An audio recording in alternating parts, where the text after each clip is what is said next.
Hey, boys and girls. Oh my goodness. I'm having so much fun reading this book with you and taking a closer look at the different sections of this book.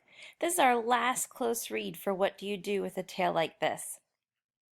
Today we're going to focus on finding key details about some of the animals that we've learned about. Don't forget, you need a buddy to do this work. Let's take a look at this section. What do you do with feet like these?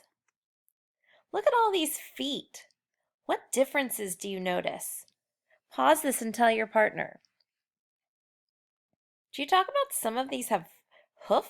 There's a hoof here. This one has claws. This one kind of looks like a hand. And this one, whoa, this one doesn't, maybe there's teeny tiny fingers down there. This one has claws too, but it's got webs. What amazing different kinds of feet. One of those one foot looks like a hand. Whose foot is that? Did you say chimpanzee or a monkey or an ape? You're right. What can a chimpanzee do with its feet? Tell your partner. They can do all kinds of things. We read in the book that they can eat with their feet, and they can hang, and they can walk.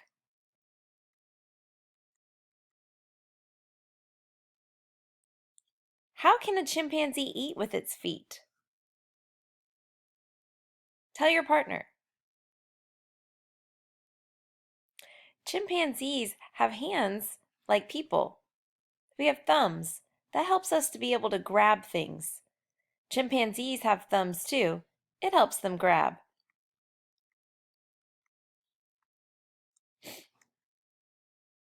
They even have thumbs on their feet. Not like us. We can't grab things very well with our feet because we don't have a thumb. But a chimpanzee's foot does have a thumb-looking part, so that allows them to grab things. That's how they can eat with its feet. Look at this cute baby chimpanzee. See how its thumbs on its hands help it grab the branch? And the thumbs on its feet help it grab it and eat things. That's a pretty cool trick. Let's take a look at this part. If you're a gecko, you use your sticky feet to walk on the ceiling.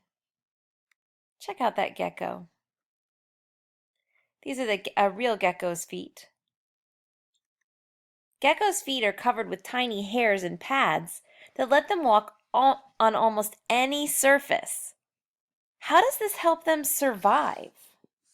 Tell your partner. This is one of those thinking questions. Being able to walk on any surface, geckos can walk upside down, they can walk up trees.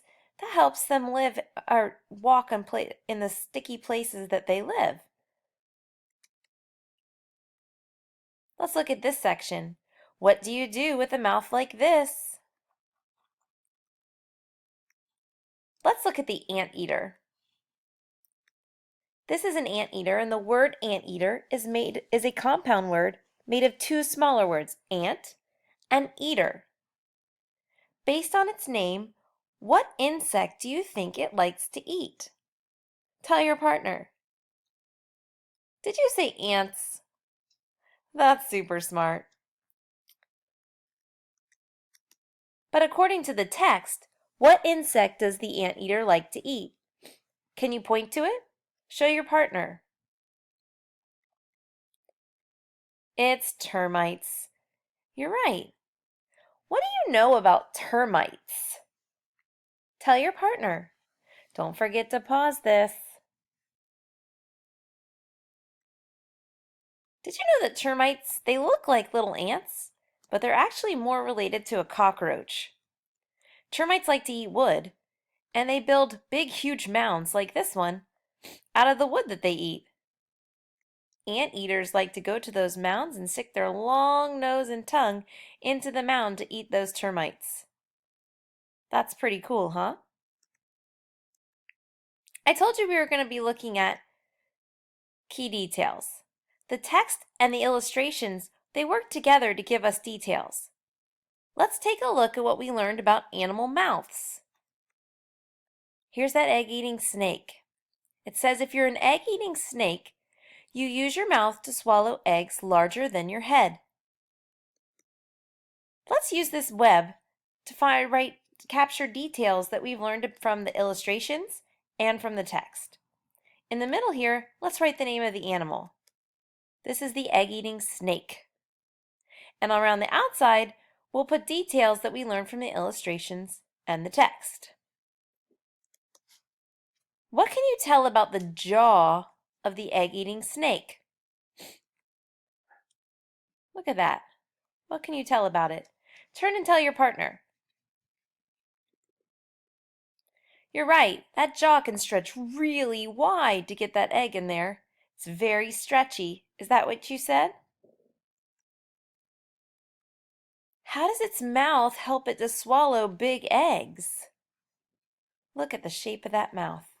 Tell your partner, how could that help it swallow big eggs?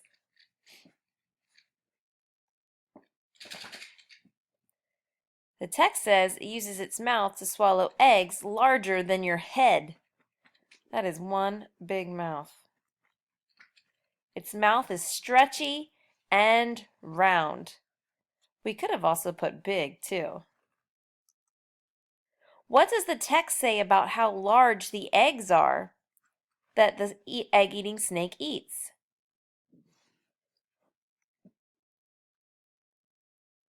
It can swallow eggs bigger than its head.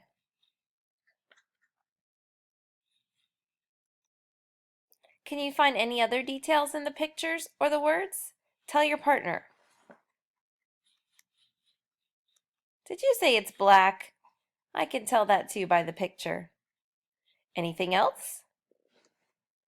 It has a blue belly. You're right.